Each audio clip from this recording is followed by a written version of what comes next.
Após o estabelecimento do Reino de Jerusalém em 1099 depois da Primeira Cruzada, a Terra Santa foi palco de uma disputa incessante entre cristãos e muçulmanos até a queda do reino em 1291 e a consolidação do domínio muçulmano pelos mamelucos. Os otomanos conquistaram o Levante no início do século XVI e controlaram a região por 400 anos até serem derrotados na Primeira Guerra Mundial. Nesse vídeo, vamos entender como foi o período da Segunda Guerra Mundial na região da Palestina, como foi estabelecido o Estado de Israel e a história desse novo país a partir desse momento. Se você gostar do vídeo, não esqueça de deixar o seu like e não deixe de se inscrever no canal se ainda não for inscrito. Após o fim da Primeira Guerra Mundial e a derrota otomana, a região da Palestina foi ocupada pelo Império Britânico após o estabelecimento do Mandato Britânico pela Liga das Nações, que entrou em vigor em 1923. A partir desse momento, houve uma intensificação da imigração de judeus para a Palestina que fugiam do antissemitismo, das pesadas cargas fiscais principalmente na Polônia, e motivada pela limitação severa dos Estados Unidos à imigração da Europa Oriental e Meridional. Essa imigração judaica em massa e a propaganda do regime alemão levou à Revolta Árabe de 1936 a 1939 contra o domínio britânico, que levou à emissão do Livro Branco de 1939, um documento emitido pelo governo britânico recomendando a criação de uma Palestina independente, governada conjuntamente por judeus e árabes. Nesse mesmo ano, tem início a Segunda Guerra Mundial e a Agência Judaica trabalhou para estabelecer um exército judeu para lutar ao lado dos britânicos. Esse plano foi apoiado por Winston Churchill, o então primeiro Lorde do Almirantado Britânico, mas a oposição militar e governamental britânica levou à sua rejeição. Em junho de 1940, a Itália declara guerra à comunidade britânica e, no espaço de um mês, aviões italianos bombardearam Tel Aviv. Para tentar conter a invasão planejada do eixo através do norte da África, a agência judaica apelou à juventude judaica na Palestina para se voluntariar para o exército britânico, e cerca de 30 mil judeus e 12 mil árabes palestinos se alistaram nas forças armadas britânicas durante a guerra. Em junho de 1944, os britânicos criaram o Grupo de Brigada Judaica, uma formação militar do exército britânico que lutaria na campanha italiana. Aproximadamente 1,5 milhão de judeus em todo o mundo serviram em todos os ramos dos exércitos aliados, principalmente nos exércitos soviético e norte-americano. Durante esse período, a imigração ilegal de judeus se tornou a principal forma de entrada de judeus na Palestina. Os sobreviventes judeus na Europa eram contrabandeados para os portos do Mediterrâneo, enquanto que os judeus dos países árabes começaram a se mudar para a Palestina por via terrestre. Apesar do esforço britânico para conter a imigração, cerca de 110 mil judeus conseguiram entrar na Palestina, e no final da guerra a população judaica da região já correspondia a 1/3 da população total. E entre 1945 e 1948, cerca de 120 mil judeus deixaram a Polônia em uma migração organizada por ativistas sionistas. Nesse período, em 1947, o Reino Unido solicitou que a questão da Palestina fosse tratada pela Assembleia Geral das Nações Unidas, que criou o Comitê Especial das Nações Unidas sobre a Palestina para cuidar da questão. O comitê emitiu um relatório majoritário propondo um Estado árabe independente, um Estado judeu independente e mantinha Jerusalém sob um sistema de tutela internacional. Em 29 de novembro, o relatório majoritário foi adotado na Resolução 181, o Plano de Partição das Nações Unidas para a Palestina, e estabeleceu o término do mandato britânico. A votação da Assembleia Geral causou alegria na comunidade judaica, mas muita raiva na comunidade árabe. Isso fez com que a violência eclodisse entre os dois lados e se transformasse em uma guerra civil. Durante esse conflito, a comunidade árabe foi apoiada pelo Exército de Libertação Árabe, enquanto que os britânicos, que tinham a obrigação de manter a ordem, organizaram a sua retirada e interviram apenas ocasionalmente. E em 14 de maio de 1948, no dia em que as últimas tropas britânicas partiram da cidade de Haifa, o Conselho do Povo Judeu se reuniu no Museu de Tel Aviv e David Ben-Gurion proclamou o estabelecimento de um Estado judeu chamado de Estado de Israel, tendo Jerusalém como capital e o próprio Ben-Gurion como primeiro-ministro. Imediatamente após a declaração do Estado de Israel, os líderes das duas superpotências Harry Truman dos Estados Unidos e Joseph Stalin da União Soviética reconheceram o novo país. Já os membros da Liga Árabe se recusaram a aceitar o plano de partição da ONU e proclamaram o direito à autodeterminação dos árabes em toda a Palestina, dando início à Primeira Guerra Árabe-Israelense. Em 1949, Israel assinou com o Egito, o Líbano, a Jordânia e a Síria os acordos de armistício, que estabeleceu a desmilitarizada linha verde que serviu como a fronteira entre o Estado de Israel e seus vizinhos, e em 11 de maio desse ano, Israel foi admitido como um membro das Nações Unidas. Ainda nesse ano, a educação se tornou gratuita e obrigatória para todos os cidadãos até os 14 anos de idade. Desde a fundação de Israel em 1948 até 1951, a imigração duplicou a população judaica no país, deixando uma marca permanente na sociedade israelita. E entre 1948 e 1958, a população de Israel passou de 800 mil para 2 milhões de habitantes. Durante esse período, alimentos, roupas e móveis tiveram que ser racionados no que ficou conhecido como o período de austeridade, já que a maioria dos imigrantes eram refugiados sem dinheiro ou bens. Entre 1953 e 1956, ocorreram confrontos intermitentes ao longo de todas as fronteiras de Israel, como resultado de violações do cessar-fogo que resultaram em contra-ataques israelenses. Os ataques palestinos, muitas vezes organizados e patrocinados pelos egípcios, foram realizados a partir da faixa de Gaza, ocupada pelo Egito na época.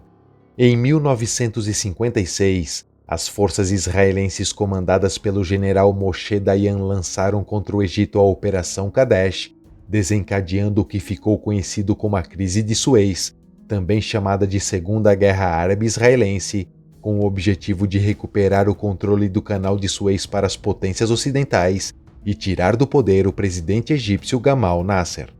A partir de um acordo pré-combinado, a França e a Grã-Bretanha pediram para que ambos os lados se retirassem da área do canal e, com a recusa do Egito, iniciaram os ataques em 31 de outubro com o objetivo de neutralizar as forças egípcias. A pedido do Egito, a ONU enviou uma força de emergência composta por 6 mil soldados para supervisionar um cessar-fogo e manter a paz, e em 15 de novembro, as tropas da ONU marcaram uma zona através do Sinai para separar as forças israelenses e egípcias, e o canal permaneceu fechado à navegação israelense. Em 1963, David Ben-Gurion renunciou ao cargo e Levi Eshkol se tornou o novo primeiro-ministro. Em 1964, Israel concluiu os trabalhos de construção de um transportador nacional de água, um enorme projeto de engenharia para levar água do Rio Jordão para o sul do país, com o objetivo de colonizar a desértica região de Negev. Os árabes responderam tentando desviar as cabeceiras do Rio Jordão, levando a um conflito crescente entre Israel e a Síria. Até 1966, a França era o principal fornecedor de armas para Israel, mas o presidente francês Charles de Gaulle anunciou que a França deixaria de fornecer armas ao país. Então, em 5 de fevereiro desse ano, os Estados Unidos anunciaram que estavam assumindo as antigas obrigações da França para manter a estabilização militar no Oriente Médio. Em 17 de maio de 1967, o Egito, a Jordânia e a Síria reuniram tropas ao longo das fronteiras israelenses. O Egito fechou o Estreito de Tirã à navegação israelita e exigiu que a Força de Emergência das Nações Unidas deixasse o Sinai, ameaçando a escalada para uma guerra total. Então, em 5 de junho, a Força Aérea Israelense lançou a Operação Focus, uma série de ataques preventivos contra a Força Aérea Egípcia, dando início à Guerra dos 6 Dias.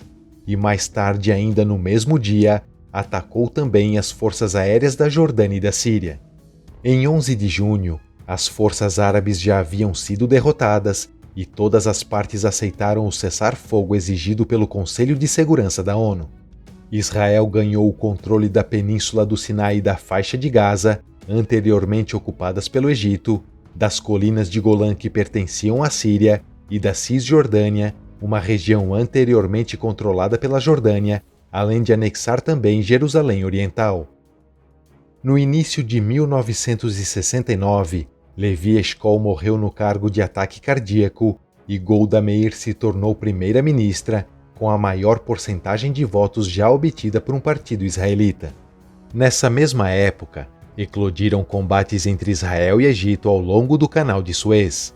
Em retaliação aos repetidos bombardeios egípcios contra as posições israelenses ao longo do canal, os aviões israelenses realizaram profundos ataques ao Egito, no que ficou conhecido como a Guerra de Atrito de 1969 a 1970. Em 6 de outubro de 1973, teve início a Guerra do Yom Kippur, quando os exércitos sírios e egípcios lançaram um ataque surpresa contra as despreparadas forças de defesa israelenses. Os sírios foram repelidos no Vale das Lágrimas, no Golã, enquanto os egípcios capturaram uma faixa de território no Sinai, mas foram flanqueados pelas forças israelenses sobre o Canal de Suez na Batalha de Ismaília, que prendeu o terceiro exército egípcio no Sinai. Essa guerra foi o catalisador da crise petrolífera de 1973, um embargo petrolífero liderado pelos sauditas em conjunto com a OPEP contra os países que negociavam com Israel. A grave escassez levou a um grande aumento no preço do petróleo e, como resultado, muitos países romperam relações com Israel e o país foi proibido de participar dos Jogos Asiáticos e de outros eventos desportivos no continente. Em 1974, após a renúncia de Golda Meir, o político Isaac Rabin se tornou o primeiro-ministro de Israel. Rabin renunciou ao cargo em abril de 1977, após a descoberta de que sua esposa mantinha uma conta em dólares nos Estados Unidos, o que era ilegal na época e que havia sido aberta enquanto Rabin era embaixador israelense. Ele foi substituído por Menahem Begin e foi a primeira vez que o governo de Israel não foi liderado pela esquerda. Em setembro de 1978, o presidente dos Estados Unidos Jimmy Carter convidou o primeiro-ministro Begin e o presidente egípcio Mohammed el-Sadat para se reunirem com ele no retiro presidencial de Camp David, onde chegaram a um acordo sobre a paz entre Israel e o Egito e uma paz abrangente no Oriente Médio. O tratado foi assinado em 26 de março de 1979 por Begin e Sadat, com a assinatura do presidente Carter como testemunha, e como parte dos termos do tratado, Israel devolveu em abril de 1982 a Península do Sinai para o Egito. Em setembro de 1983, Begin renunciou ao cargo e foi sucedido por Isaac Shamir como primeiro-ministro. A eleição de 1984 foi inconclusiva e levou a um acordo de partilha de poder entre Shamir e o político Shimon Peres. Peres foi primeiro-ministro de 1984 a 1986 e Shamir de 1986 a 1988. Durante a Guerra do Golfo em agosto de 1990, o Iraque atacou Israel com 39 mísseis, mas a pedido dos Estados Unidos, Israel não retalhou, evitando que outras nações árabes pudessem abandonar a coligação aliada. Em 13 de setembro de 1993, Israel e a Organização para a Libertação da Palestina assinaram os Acordos de Oslo, onde estabeleceram objetivos para a criação de um Estado palestino em troca de reconhecimento mútuo. E em 28 de setembro de 1995, o então primeiro-ministro Isaac Rabin e o presidente da Organização para a Libertação da Palestina, Yasser Arafat, assinaram em Washington o Acordo Provisório Israel-Palestina sobre a Cisjordânia e a Faixa de Gaza. O acordo permitiu que a liderança da Organização para a Libertação da Palestina se deslocasse para os territórios ocupados e concedeu autonomia aos palestinos. No entanto, esse acordo foi contestado por comunidades palestinas, acarretando em ataques a Israel, e levou Rabin a construir uma barreira ao redor de Gaza para evitar os ataques. A crescente separação entre Israel e os territórios palestinos levou a uma escassez de mão de obra no país, principalmente na indústria da construção. Nas eleições de maio de 1996, o político Benjamin Netanyahu foi eleito para o cargo de primeiro-ministro. Ele permaneceu no cargo até julho de 1999, quando Ehud Barak, do Partido Trabalhista, assumiu o cargo. Em 21 de março de 2000, o Papa João Paulo II chegou a Israel para uma visita histórica. Com o processo de paz entre israelenses e palestinos cada vez mais desordenado, Ehud Barak convocou uma eleição especial para primeiro-ministro, esperando que uma vitória lhe desse autoridade renovada para a negociação com os palestinos. Mas o líder da oposição Ariel Sharon venceu as eleições e assumiu o cargo. O fracasso do processo de paz levou grande parte do público e da liderança política israelita a perder a confiança na autoridade palestina como um parceiro de paz. Em 2005, Sharon deixou o partido Likud e formou um novo partido chamado Kadima, que aceitou que um processo de paz levasse à criação de um Estado palestino. Em 2006, o Hamas venceu as eleições legislativas palestinas, as primeiras e únicas eleições palestinas genuinamente livres. Os líderes do Hamas rejeitaram todos os acordos assinados com Israel e se recusaram a reconhecer o direito de existência do país. Nesse ano, Ariel Sharon ficou incapacitado após um AVC e Ehud Olmert assumiu o cargo de primeiro-ministro. Em 2009, o bilionário israelense Isaac Tshuvah anunciou a descoberta de enormes reservas de gás natural na costa de Israel. Em 14 de julho de 2011, aconteceu o que ficou conhecido como os protestos israelenses por justiça social de 2011. Centenas de milhares de manifestantes de diversas origens socioeconômicas e religiosas protestaram contra o aumento contínuo do custo de vida e a deterioração dos serviços públicos no país. Esse foi o maior protesto social da história de Israel e atingiu o pico em 3 de setembro de 2011, quando cerca de 400 mil pessoas se manifestaram em todo o país. Em 6 de dezembro de 2017, o presidente norte-americano Donald Trump anunciou formalmente o reconhecimento de Jerusalém pelos Estados Unidos como a capital de Israel, e ainda nesse mesmo ano foi inaugurada a Embaixada dos Estados Unidos na cidade. Em março de 2018, os palestinos da faixa de Gaza iniciaram a Grande Marcha do Retorno, uma série de protestos semanais ao longo da fronteira Gaza-Israel. Durante a crise política de 2019 a 2022, ficou caracterizada uma grande instabilidade política no país, levando a 5 eleições para o parlamento durante um período de 4 anos. Em 29 de dezembro de 2022, Benjamin Netanyahu foi eleito novamente, se tornando o atual primeiro-ministro de Israel e o primeiro-ministro com mais tempo no cargo. Atualmente, Israel é considerado o país mais avançado da Ásia Ocidental e do Oriente Médio em termos de desenvolvimento econômico e industrial, e nos últimos anos teve a maior taxa de crescimento do mundo ocidental junto com a Irlanda.